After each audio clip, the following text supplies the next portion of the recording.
Hello everybody, and just here, and welcome back to Metallic Rouge, whichever. Episode 3, in which, I don't know, we're probably gonna continue from where we left off. That would be my assumption, that would be my hope as well. In the previous episode. In the previous episode, I feel like we finally truly started this series, that the story has actually truly begun, right?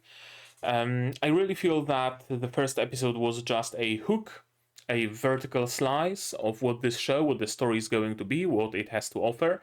Meanwhile, now we are actually starting some sort of a longer lasting plot. Rouge and Naomi are on their way to somewhere, some facility on Mars, some city on Mars, I believe, even, where their next target is, I believe. I'm not 100% sure of that. And they are taking a bus to get there. The bus gets attacked by sons of Ares, if I'm not mistaken, who are after Rouge. And as you guys told me in the comments, the guy who sent them after Rouge is the guy that what's her face? The first victim of Rouge was sleeping with. So yeah, a little bit of a revenge plot, I guess, which actually makes me question: how does he know that it's Rouge? Did he see her transforming as she was fighting the songstress woman? Maybe. I think that was also mentioned in the comment. I'm sorry, I forgot. I have a very good memory, but it's also very short. Yeah. So we had to deal with that. And the issue got kind of sort of solved by activating some machinery from the past era, from the past, not past civilization, but leftovers from the past war that were laying around inactive. A girl who is a passenger of the bus touched it, it activated, and it went after Rouge. But Sons of Ares were also there and were in the way, so the machines dispatched Sons of Ares as well. Right, the passengers. There's plenty of passengers on the bus, each with their own story. There is a married couple with their servant Nian, who are going for just... I think they're just tourists. There is a mysterious mortician slash doctor. We don't know. He's very mysterious and broody. There is a couple of children with their grandmother going to visit their mother in a hospital, if I'm not mistaken. There's the pilot or the driver. And there is the mysterious person who appeared in the forest where they found the inactive machines, and was also in the terminal. And I think I'm missing something as far as the characters. Oh, there is also the reporter girl. And I think someone else might also be there. I'm not sure. I don't think so. I think I got them all. So yeah, we have a decently large cast of characters. We don't know exactly who they are. Everybody's mysterious in some way or another. Maybe one of them is one of the Immortal Nine. Maybe they aren't. I don't know. We'll see. The previous episode, in my eyes, mostly served for world building purposes, though. We learned about the past war. We learned about the visitors, the good aliens who arrived to Earth and were coexisting with humanity. And we learned about the... what were they called? Not imposters, I don't think. Or maybe imposters. That would be like a very easy joke to make here. Yeah, the other species of aliens also arrived, and they were not so friendly. and humanity kicked their ass thanks to Neons. We don't know what happened to them, we don't know what happened to the visitors. Yeah, that's where we are. And there are plenty of relics scattered around Mars. Mars has been colonized. There are plenty of relics just in general all around. Arguably, even Neons could count as relics of the war. The Neon that attending to the elderly couple, for example, he took part in the war as well. So yeah, so that's possibly a plot line. Could explain the Immortal Nine, maybe. Maybe the Immortal Nine were like the first Neons created when they weren't bound by Asimov's laws yet. Actually, though. Actually, though. Do I have it noted? If I don't, then let me quickly note it down. Because that's such a good theory. Immortal 9 are the first Neons from before Asimov law. Yeah, that makes sense. That makes a shocking amount of sense. In today's episode, I expect the continuation, as I already said. The machines have been destroyed by Rouge, as she henshined. The Neon attender witnessed Rouge henshining, I think. Yeah, that's where we're at. We're still en route to wherever we are going. Oh, right, and the skeleton of a Neon was discovered in some military facility, and it has a human skeleton, but with markings. What does it make Neons? I don't know, but it's a neat detail, and I fully expect it to be relevant. So, I guess with all of that, we can just start watching this episode, right? Shall we? To do it, you will need your subs, of course, to follow along with me. I'm gonna need my sound to hear what's going on in the show, and I'm gonna have to ask you for support. Support the channel if you want monetarily on Patreon or YouTube down below, or not. Share my content, spread the word, it costs you nothing and helps a lot. And with that, we can start watching episode 3 of Metallic Rouge in 3, 2, 1, go.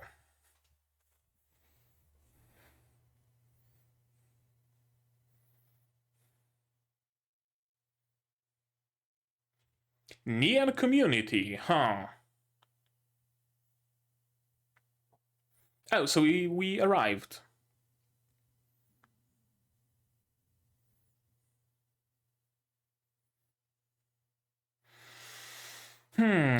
Perfect place for a member of the Immortal Nine to hide themselves, right?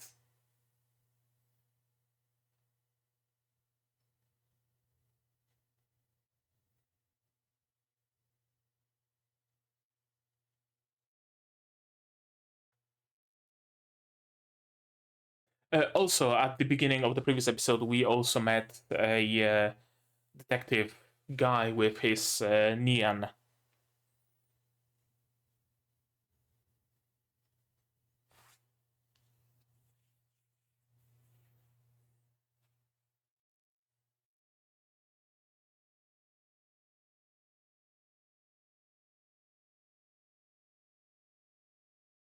Id, as in the like philosophical concept of id and ego, something like that.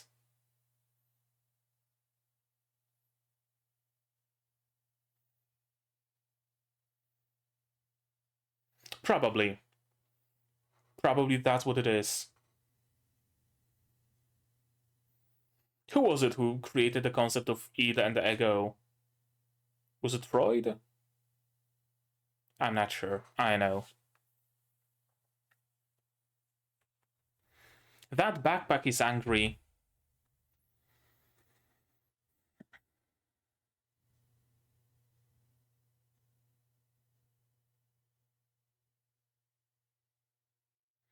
Oh, she wants to be Yeah, she wants to be commended a little bit. She wants to get a pat on the head. Big brother. Okay. Big brother of a neon. Two possibilities. Either there is a place in this world where neons are not treated as shit and can actually be like directors of whole ass fucking government agencies. Two,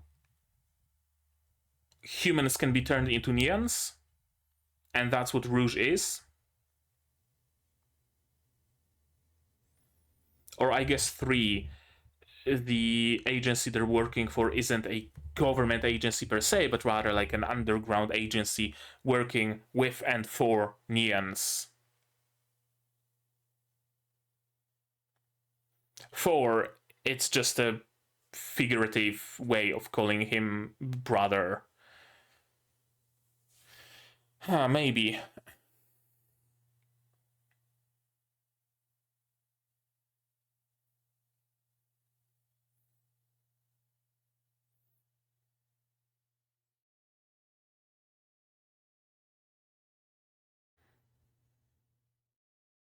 I want to see this visual in this show. I want to see a planet orbiting around a fucking black hole.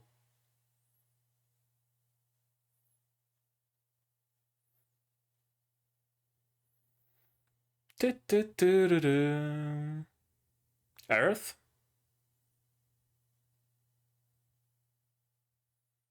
I know this melody.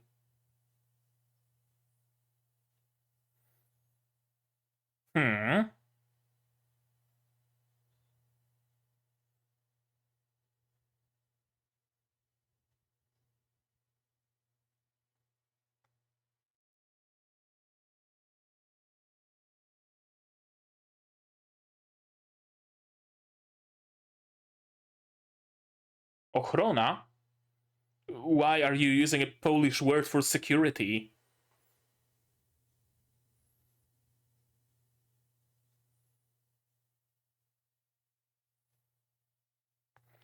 Heterochromia? Am I saying that right?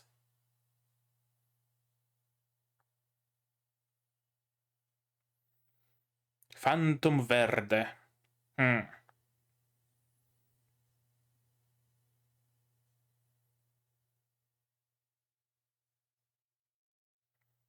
I wonder if...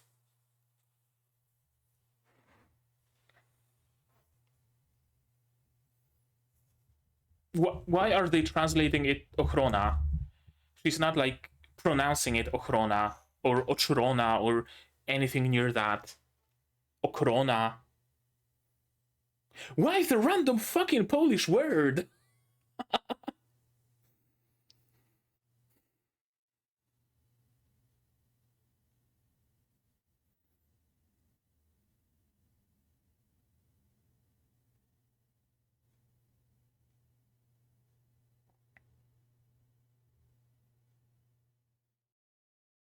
Right, I was about to say, what if Rouge is one of the Immortal Nine?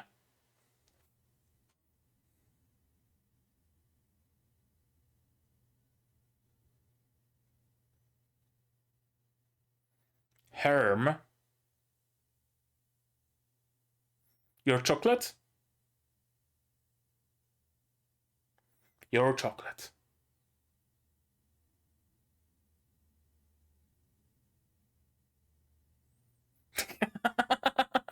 Of course, she gave it away while Rouge was sleeping.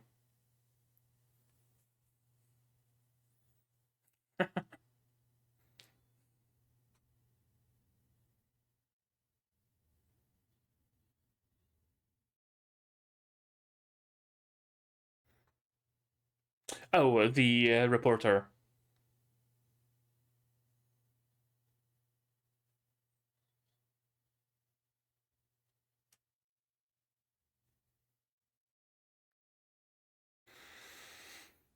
We're suddenly getting heavy with like concepts of free will and whatnot.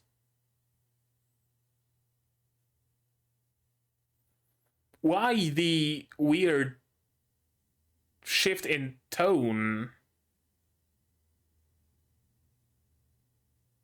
Out of nowhere. Okay, sure.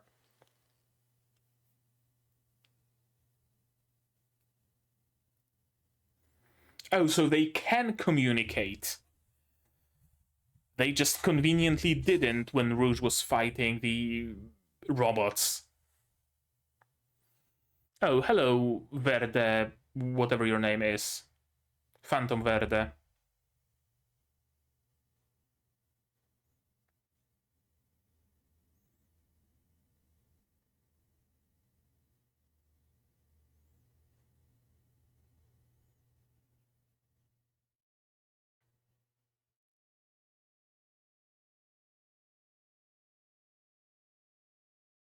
A Rouge agent, you could say.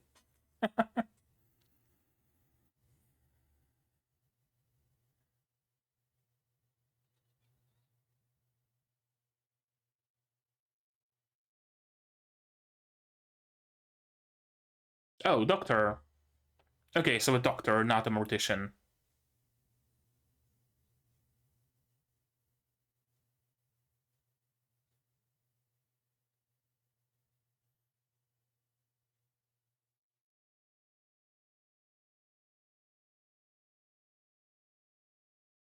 Ah, nectar, right? Or some more old school drugs, perhaps?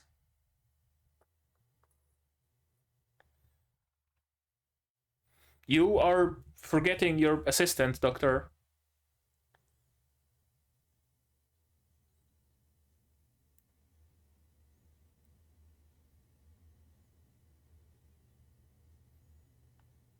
Is there? Do you mean Phantom Verde or a chocolate store?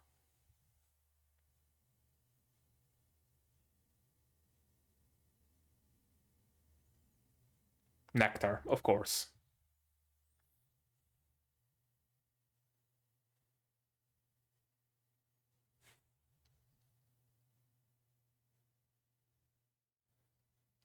That's Neon Lodgings?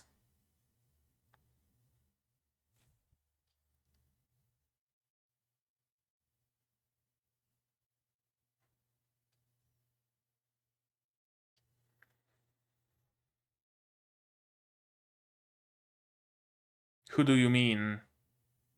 Rouge?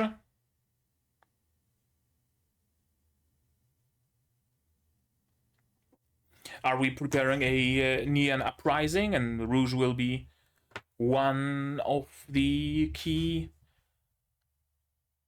members of it?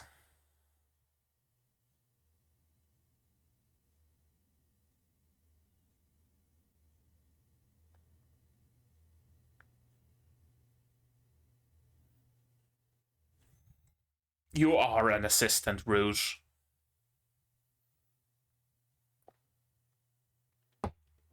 Green tea with rice. Sencha, to be more precise.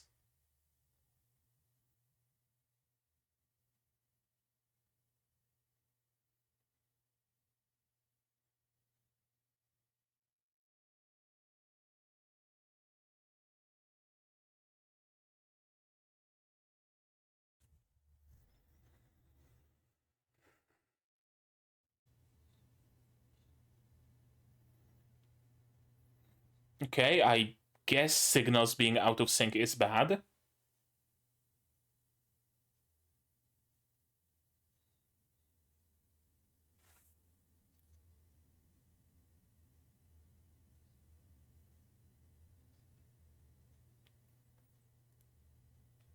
What the fuck is the Venus Project? Oh, settling on Venus.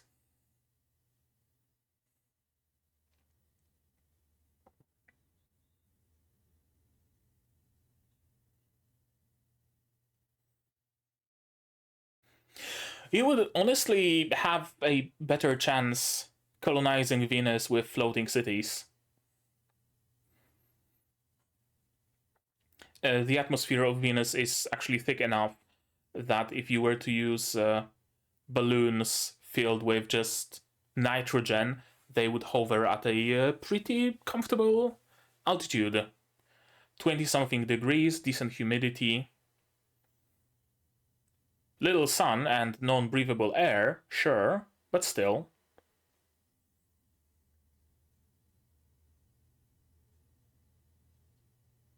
An original city. So are we doing a big twist here? That Rouge will have to work against Naomi? Oh, hello, Joker.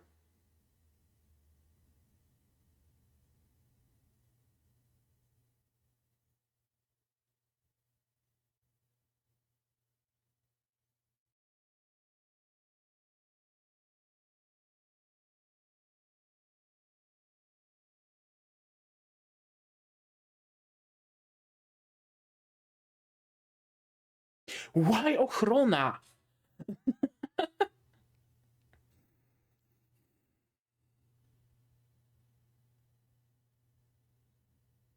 No, don't. You're gonna get yourself killed, probably.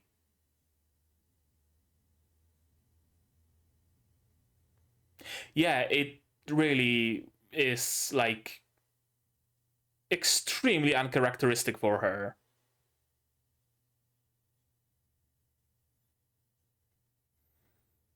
That moment came completely out of the ass, not gonna lie.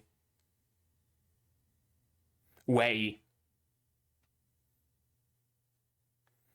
Where's Dewey and Louie?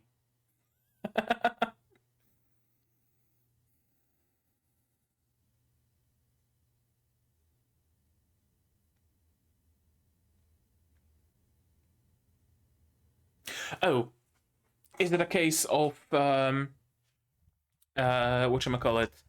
Of the Joker being a menace to humans under the guise of Rouge, and they are trying to recruit Rouge instead.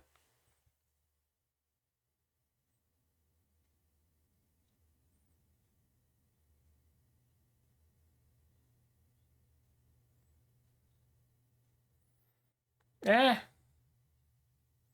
sure, I guess it has a chance to devolve, of course.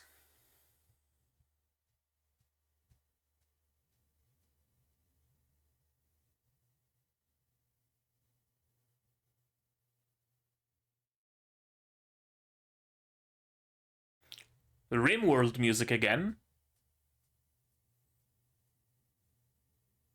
Usurpers, not imposters. Usurpers.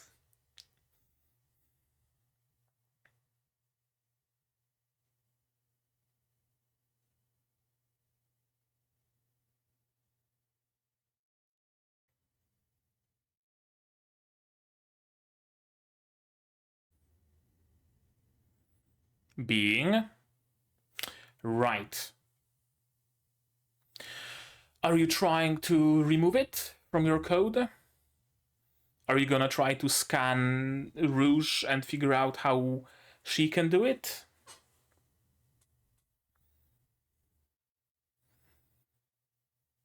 Are you doing it by proxy? By creating machines who are not bound by the Asimov code? That would be a way, I guess.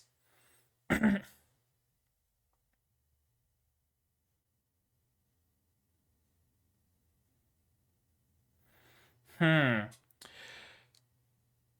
Right, his looks don't, like, correspond to his age. Interesting.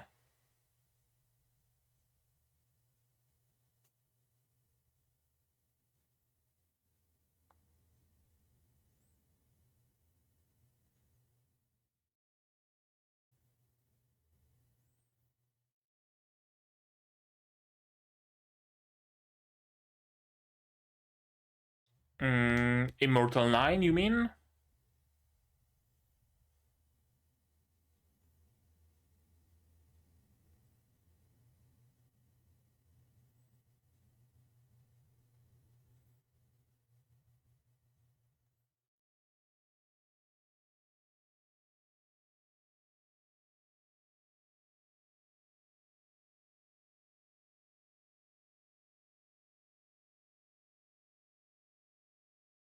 But... Right, she's not bound by the Asimov code.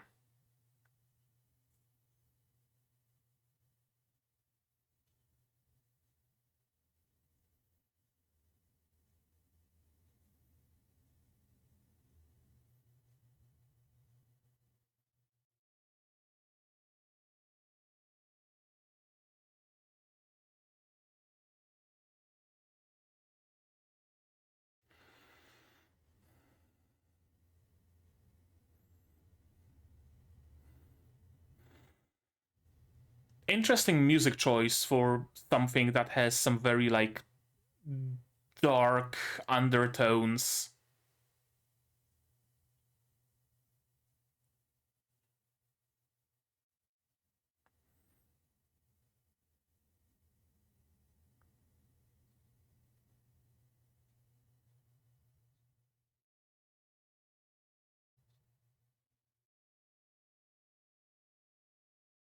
Not even Battlefield or Factory.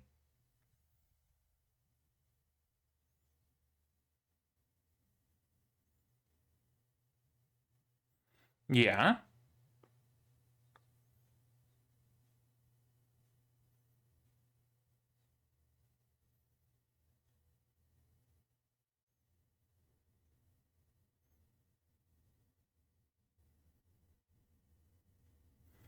What's the deal with the doctor?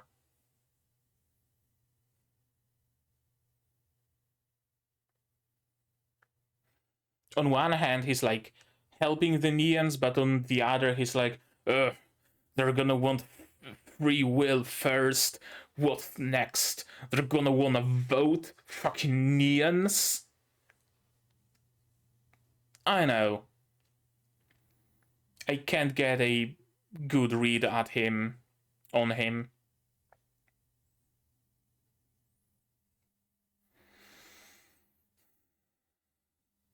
Oh, is Juval the contact with the Immortal Nine? Or is Juval the Immortal Nine, one of the Immortal Nine?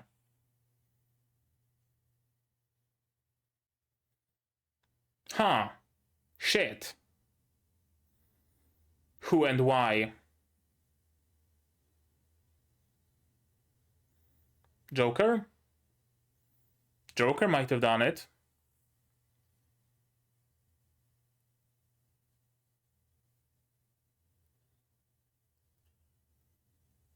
And of course, she's gonna get framed for it.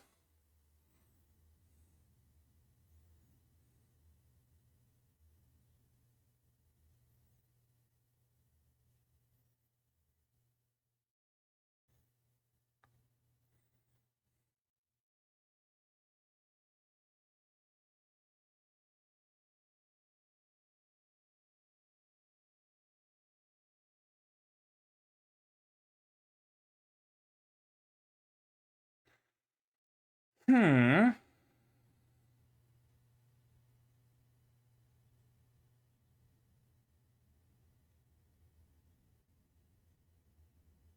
Shitsure.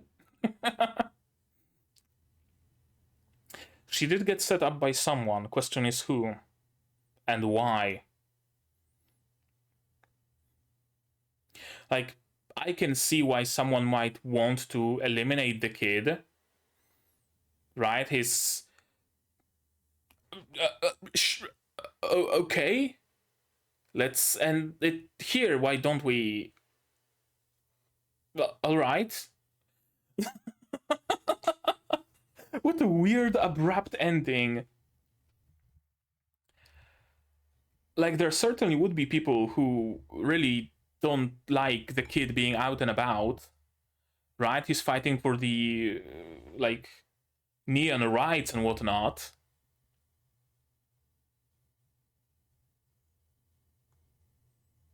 But who and why? And why involve Rouge? Huh.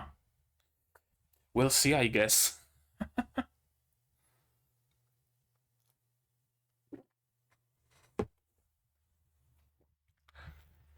This episode was weird.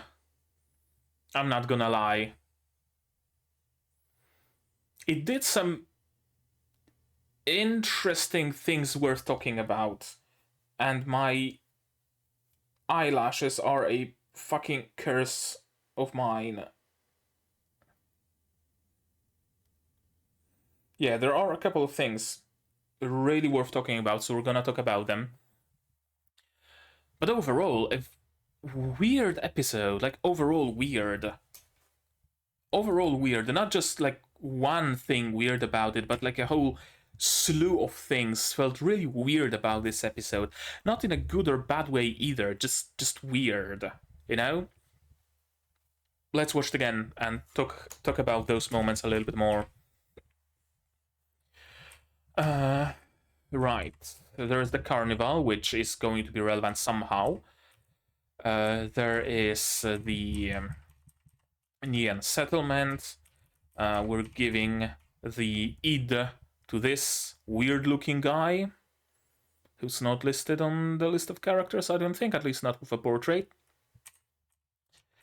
And in exchange, she gets a bird.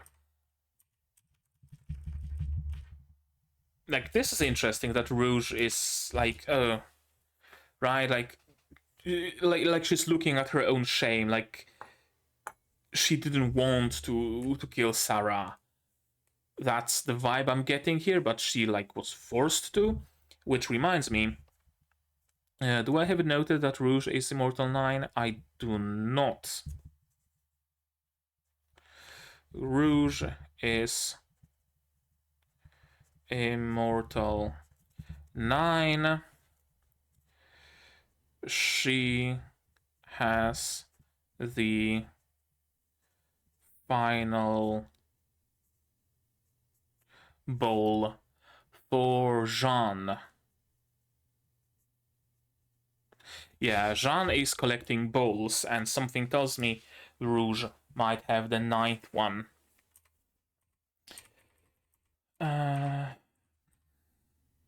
He's not Jean, he's Vice Dr. Junghart. Jean Junghart. Meanwhile, Rouge is a Red Star, and yet she talks about him as her brother. I don't know. And here he is. I'm kind of having trouble getting a read on him. This is something. It looks kind of like a spaceship. I wonder if it is. And those are bowls that he's collecting from the Immortal 9.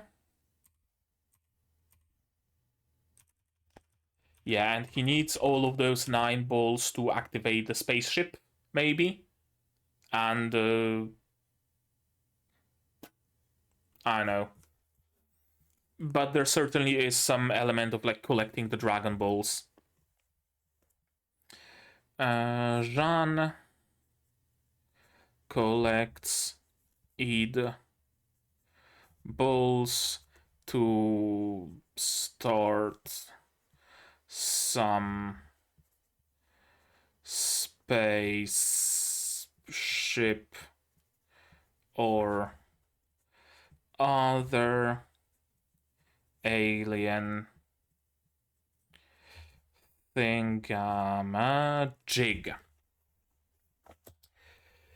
Yeah, this could be a spaceship, this could be something else entirely, but it really seems like those 9 balls are going to power it, or are the keys, or something along those lines.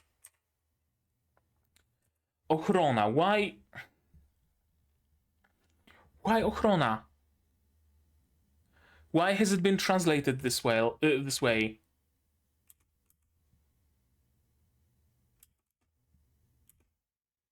He doesn't say Ochrona, not phonetically, not Ochrona, not Ochrona, not Ochrona. Nothing of the sort. Is it the... Also, it's not like a French word or Italian word or English or whatever, because sometimes when a character in the anime speaks like a single English word, right? Lots of Japanese and then a random English word in the subs, since they are already in Japanese, they would insert like a random, most commonly French word, the equivalent of that, right? So I thought that maybe they said something security, so they just randomly decided to insert a Polish word for it. But no. It seems all Japanese and just a random Polish ochrona. I don't know why. I really don't know why. And 1, 2, 3, 4, 5, 6, 7, 8, 9. Huh, how curious. 9 spires as well. Phantom Verde in the Neon Settlement. Chips Tortilla.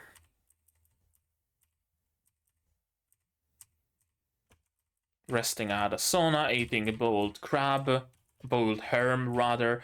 And then a weird, like, out of nowhere, like, oh, I ran out of chocolate, I'm gonna go grab more. No, you are a tool to the system, you're a machine, you have no free will, you are just an appliance like a fucking coffee maker. Like, what? Why? It came completely out of nowhere. You're disqualified as an agent, you're just a tool, I make things possible to you, you're just a tool for Alethea. Like, why? Where did that come from? Where did that come from? Legit. Like, under any other circumstances, this is the moment when I would be asking you, how did it go in the source material? Is it just adaptation woes? Or whatever, maybe Naomi had a bad day and they skipped it, or maybe there is some underlying conflict or whatever. There is no source material, so it's really out of nowhere. I cannot chuck it up to just adaptation woes because it's not an adaptation. I guess it just served to separate them. I mean, I can see the purpose of it, right? Separating them. But it really just came out of nowhere. It would be better. It would be better if Rouge said, I'm gonna go get chocolate. Naomi says, okay, Rouge, here, goes to the store to grab a chocolate. That's what separates them. Naomi finishes eating her crab and Rouge goes on a quick shopping trip to get a chocolate. She notices the boy, she helps him, gets inside of the settlement, and the rest continues. I guess it gave her a reason to say that, oh, neons are not tools or equipment, and consider even associating with their freedom movement. Maybe.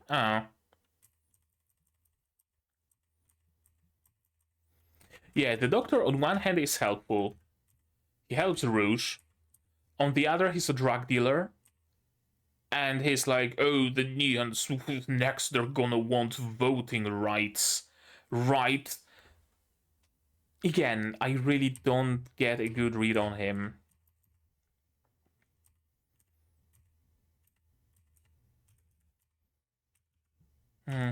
What we need is hope.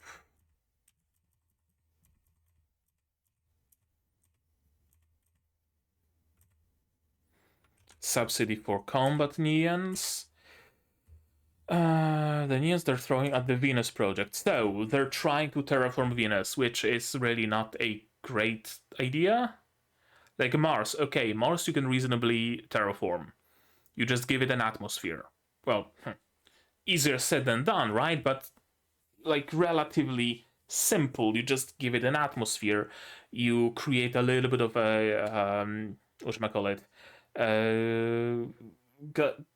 Fuck. Like you cause global warming on Mars. You melt a little bit of the ice.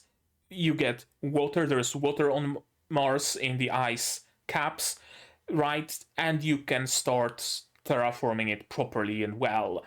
Venus, no. There's no water on Venus. There's enormous amounts of pressure. because the atmosphere is so incredibly thick, there is enormous amounts of heat because it's so close to the sun, and because the atmosphere is so thick, you cannot realistically terraform Venus. Titan, you'd be better off terraforming Titan. You'd be better off terraforming any other planet than Venus. Or Mercury. I guess Mercury is also not a great candidate. Venus. If you want to colonize Venus, floating cities. Simple, really.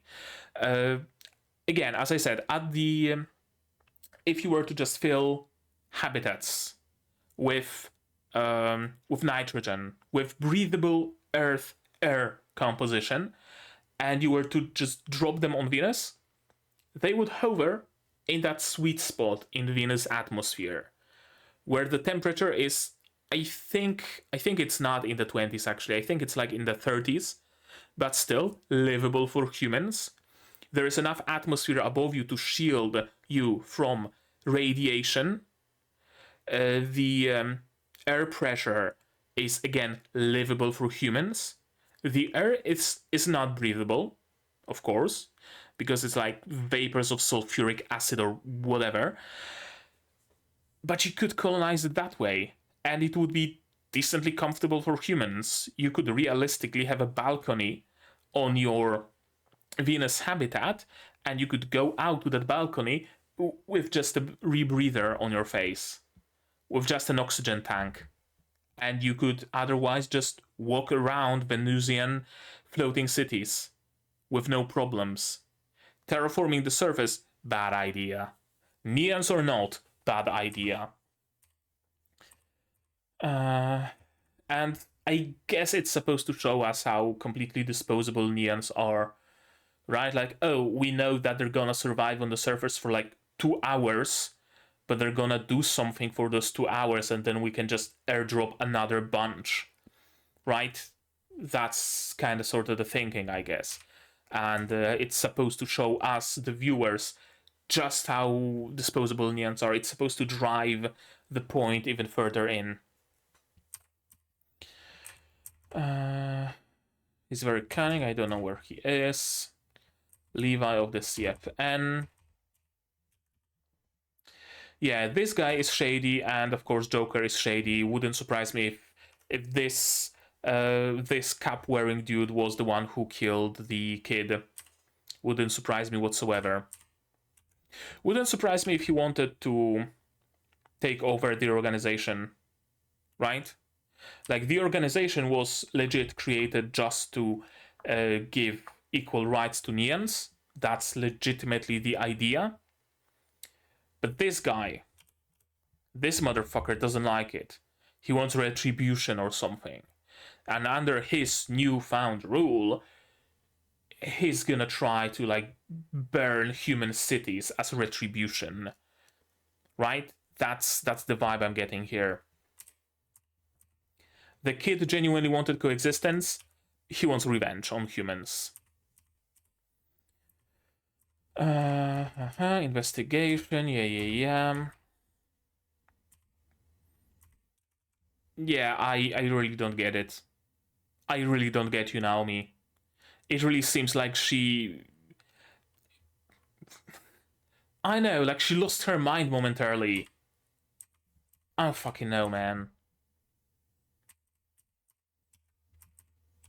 And yeah, we are meeting Juval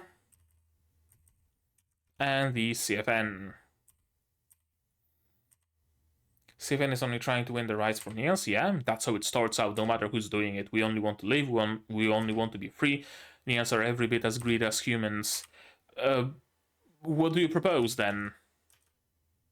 Like... Do you just want to keep status quo? Are you just... this kind of a person? Who's like, oh, well, the cars are kind of polluting our atmosphere, but you know how many people rely on cars. We can't do that. Besides, first, they're gonna take away your cars, then they're gonna build walls around your communities, and everybody's gonna be confined to their own neighborhood. They're not gonna be able to leave. like, that's kind of sort of his line of thinking. That's the vibe I'm getting, at least. I know, like, on one hand, he is probably correct in this particular specific situation. If my theory about the Cap dude wanting to take over the organization and change its course is correct. But in, like, a grand scheme of things, change needs to happen. You can't say, oh, we cannot change things, because if we change things, then they're gonna change even further. Then we can change them back. We can go for a full-on sine wave until it finally calms down straight in the middle. That's the goal, isn't it? I know.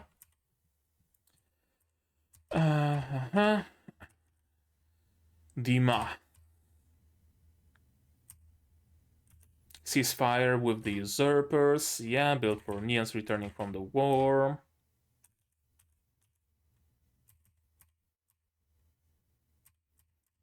But, right, because of the Asimov's law, they were just confined here. It's not only that they cannot attack humans, they cannot defend themselves either. So humans figured, oh, actually, we can just drive them underground and they're not gonna do anything. We can treat them as like shit and they're just not gonna do anything. Right? So, okay, they were given some rights eventually, but then those rights were taken away and they cannot do anything about it. Nothing that would matter, right? They have a really nice place underground, though. Really nice.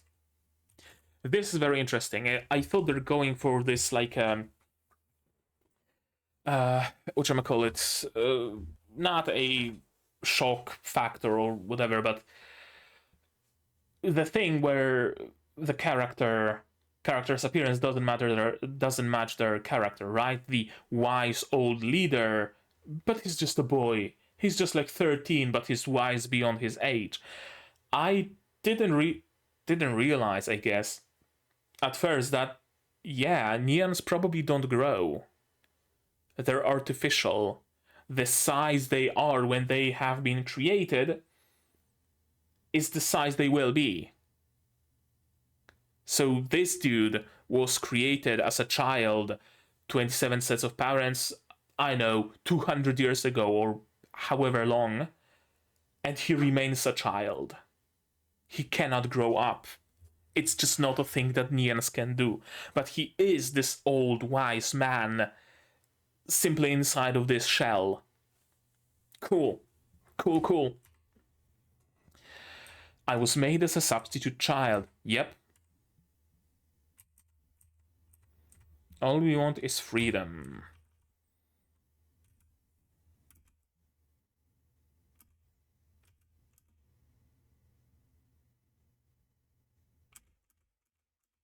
Alters are a group of neons who try to rebel against humans by force. Alters as in Immortal 9? Or are there more alters than just the Immortal 9? I guess Rouge is an alter. How many more are there? I don't know. We even have contact with them, so yeah, probably Salsa Verde or whatever his name is. This is another, like, oddity here. This is another weird thing here.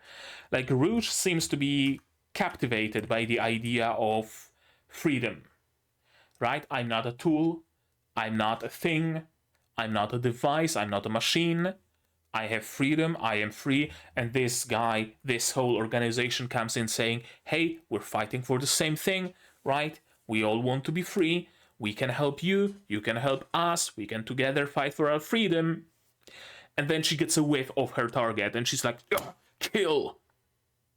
Where's the target? Where's the guy who helps you? I want to rip his head off because those are my orders. Kinda odd. Like, I would rather see some hesitance here or something like that. She instead just immediately jumps into, oh, yeah, I'm looking for the dude. Tell me where he is. Immediately. either the conditioning is this strong or it's another like Naomi moment that she's having right now. We don't want your strength, just a symbol. Yeah. Just a symbol of hope.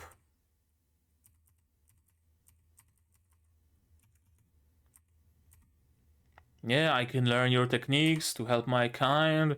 That's always how it starts. And soon, they're gonna want voting rights. And I ain't giving you my doctorship technique. You're a filthy fucking neon. You're not worthy of being a doctor. Again, that's the vibe I'm getting here.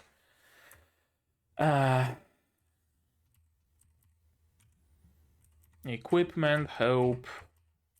And the Juval is dead. And this guy conveniently is like, oh, let's keep it under wraps. Nobody needs to know. Humans cannot find out.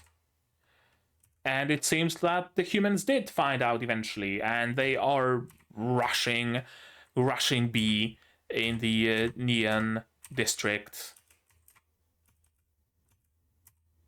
For some reason, I don't know, riots or something. Did they incite riots this early? Their leader is dead, and they're like immediately, oh, he's not gonna tell us to get coexistence. He had the ideals of coexistence. Well, he's dead, and so are his ideals. Riot! Burn the city to the ground! I know, I'm not sure. We'll see. And this, another, like, third oddity here. We get this shot of this blimp balloon carnival thing. Like it's something menacing. Initially, I thought that maybe, oh, someone turned off the space shield over Mars or something, and we are being bombarded by sun's radiation. Something along those lines. That's why the sky is so yellow. That's why the sun is so bright. Then we see that there's some vehicle, right? People are pointing at something. Something's flying in. Something sinister, probably. And then notice how the music doesn't even end. The music doesn't even like trail off. It just gets cut.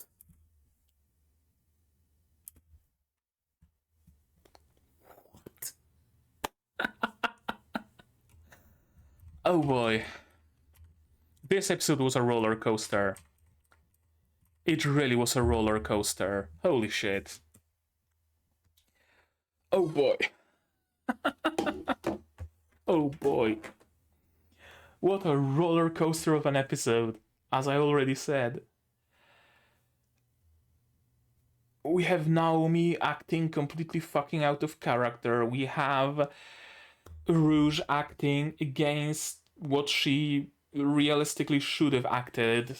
Like, we have the episode just completely cut off mid-music.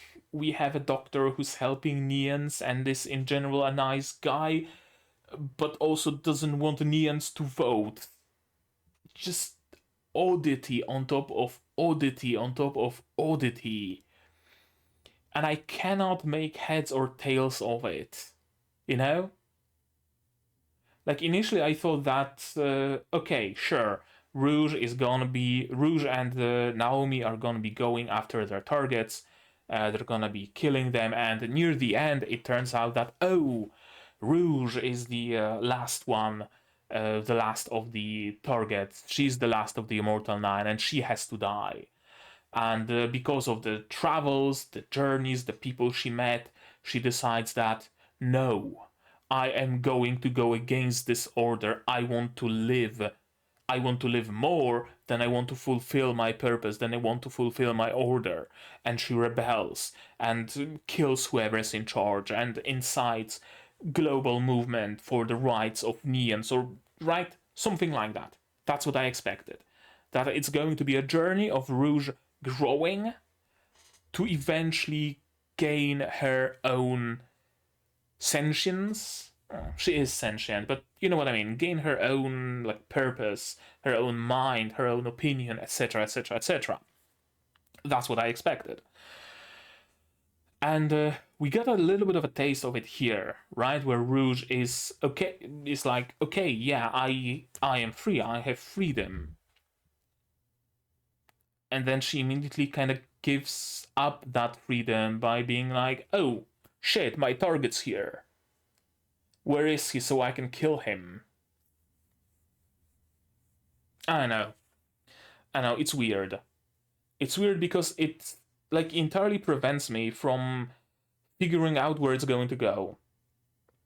Because just when I think that it's going to go in the direction I think, they're pulling something that, like, makes me believe otherwise. They're not going for a full-on, like, government drone who fulfills every single order, and it's a tragic story of a girl who has to kill her peers because those are her orders. It's not going for a freedom fighter movement either, where she rebels early on and fights the government. We're kind of flip-flopping between those two, and I really don't know which direction we're gonna go in the end. And Rouge is not the only character who flip-flops like that. The Doctor is another. The detective. I think the detective is actually a nice guy. I think if there is someone that we can trust, if there's someone that I feel is going to do as good by the end, I think that's gonna be the detective. The rest of the characters, like, I thought I have a good read on Naomi, but it turns out I don't. Right? Like, another example of not being able to be sure to figure out even where we're going with anything here. Interesting. I'm immensely curious where it's going to go in the end. Maybe the purpose is to chip away at Rouge's whatchamacallit, values, conscience, programming, right? Like, at first, okay, she has to kill a random songstress that is, not doing anything bad, and that chips away at her. She starts doubting a little bit, but okay, she continues with her orders because she cares immensely about her brother, who, for all I know, might be collecting the Dragon Balls to fire a fucking death ray or something. It could very well be the case of, oh, did I do good, brother? Yes, you did, Rouge. Now I can fire up the extermination machine. The Torment Nexus is finally complete. It could very well go in that direction. But I think they might be doing for that, like, chipping away, where no single event is actually going to change Rouge. Here, in this case, she got briefly involved with some freedom fighter movement. Okay, cool. But she's still going to fulfill her duty. She's still going to kill the target. And they're gonna move on. People in this city will be left worse off for Rouge's existence here. But she's still going to continue with her orders, and we're gonna move on. And in some next place, someone else, something else, is gonna chip away further at Rouge's conviction. And eventually that final moment comes when she recollects all those moments of, Sarah is dead because of me, the city burned because of me, the children in the orphanage are now dead because I killed the owner of the orphanage, etc., etc. And she decides, no, I am not going to finish your Torment Nexus, brother. And she rebels then. That could be what we're going for here. I'm not sure. I'm honestly not sure. I guess I still need another episode, or shit, I might, like, need a whole entire series to be able to. At that point, it's not figuring out. at that point, I am told what's actually going to happen, so it doesn't really make sense. But what I mean is, I think I will need at least until the end of this arc to be able to figure something out. Yeah, I think so. I think so. Because this episode, again, was a little bit of a setup episode, I guess. We were introduced to the city, to the characters who are taking part in it. I know. It was good. Like, make no mistake, I enjoyed this episode very much. It was just odd. It was just weird, unusual. And it had, as I mentioned, a couple of questionable moments, like, again, Naomi just not being herself. And the music cutting off at the end. That was probably the most abrupt thing here in this episode. I think that's gonna be it. Yeah, I don't think I have anything more to say on the topic, but maybe you guys do. If so, say so in the comments down below. What did you think of this episode, of my reaction, my theories, stuff like that? In the comments, all about it. No, you don't have to worry about spoilers, but you can still join my Discord if you want and talk about Metal Rouge there. It's here also in the description. Like this video if you did, subscribe to be notified of future videos, not only Metallic Rouge, but also Majo Record, Frieren, Shangri-La Frontier, Majo to Yajuu, plenty others coming in the future. Click the bell to be notified of future click the bell to be notified of when I go live, because I do stream sometimes. Support the channel if you want monetarily on Patreon or YouTube down below. For $10 you get early access to non-seasonal shows like Majo Record, and for just $1 you get a role on the Discord and a place in the credits. You can also support me directly on YouTube via memberships, super thanks, super chats, stuff like that. And if you don't want to spend any money whatsoever, you don't have to. Share my content, spread the word. It costs you absolutely nothing and helps the channel a lot. And now, with all of that out of the way, that's gonna be it from me for today. So as always, you guys do all the good stuff, and I'm gonna see you in the next one. Cheers! And here's my wonderful Patreons: QB, Without a Net, the Survivor, Zayrainer, Akumaster, Dr. Watt, Marsh, Shikela, Fessel, and Hans Peter. And you can join them if you want, and you don't need to join the freedom movement to do that.